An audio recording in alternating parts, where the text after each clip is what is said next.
જ સવારથી જ આપણે જોઈ રહ્યા છીએ કે પૂરું ઓટો ઇન્ડેક્સ જ સારા એવા દબાણમાં છે અને તેમાં ખાસ કરીને મહિન્દ્રાનું સૌથી મોટું અહીંયા આપણને યોગદાન જોવા મળ્યું છે. લગભગ 7 મહિનામાં સૌથી મોટો પહેલો ઘટાડો જે છે તે આપણે મહિન્દ્રામાં જોઈ રહ્યા છે અને 2 સપ્તાહમાં લગભગ 17% આપણને અહીંયા કાઉન્ટર તૂટતા જોવા મળ્યું છે. 10 ફેબ્રુઆરી 2025ના આ કાઉન્ટરે 52 સપ્તાહના હાઈ માર્યા હતા અને અત્યારે હવે આપણને એક સારો એવો ફોલ સાથે કારોબાર થતો જોવા મળી રહ્યો છે. પરંતુ સામે ટાટા મોટર્સની પરિસ્થિતિ પણ બહુ કોઈ સારી નથી રહી. અહીંયા પણ લગભગ આજે 8% એક સારું એવું દબાણ અહીંયા આપણે જોઈ રહ્યા છે. પરંતુ બ્રોકરેજ રિપોર્ટ પર ખાસ નજર કરીએ તો મહિન્દ્રા કાઉન્ટર્સ પર આપણે જેમ ફાઇનાન્શિયલનો એક બ્રોકરેજ રિપોર્ટ આવતો જોવા મળ્યો છે, જ્યાં તેમને બાય રેટિંગ્સ આપ્યા છે.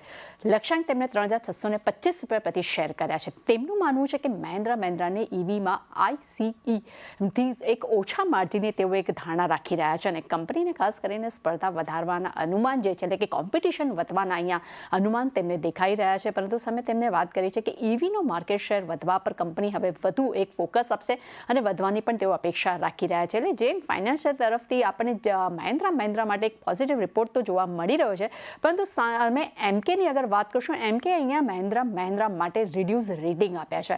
લક્ષ્યાંક તેમને 2700 રૂપિયા પ્રતિ શેર કર્યા છે. તેમનું માનવું છે કે ઈવીમાં 5000 ગાડીઓનું મંથલી વોલ્યુમ શક્ય છે અને વોલ્યુમ જો ગ્રોથ વધે છે તો ખાસ કરીને માર્જિનમાં સુધારો આવી શકે છે અને 500 કિલોમીટરની રેન્જ અને મજબૂત બેટરીઝથી કંપનીને આવનારા સમયમાં થોડો ફાયદો થઈ શકે છે. પરંતુ કોમ્પિટિશન જે છે તે અહીંયા તગડી જોવા મળી શકે છે. બીજી તરફ વાત કરીએ ટાટા મોટર્સ પર, જેમ ફાઇનાન્શિયલે ટાટા મોટર્સ માટે પણ બાય રેટિંગ આપ્યા છે. અહીંયા લક્ષ્યાંક તેમને 860 રૂપિયા પ્રતિ શેર કર્યા છે.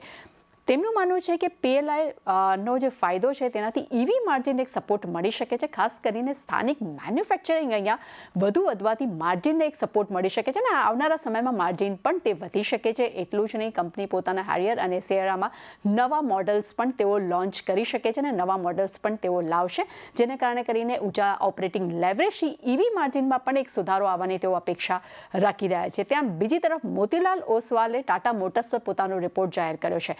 ન્યુટ્રલ રેટિંગ આપ્યા છે. લક્ષ્યાંક તેમને 755 રૂપિયા પ્રતિ શેર આપ્યા છે.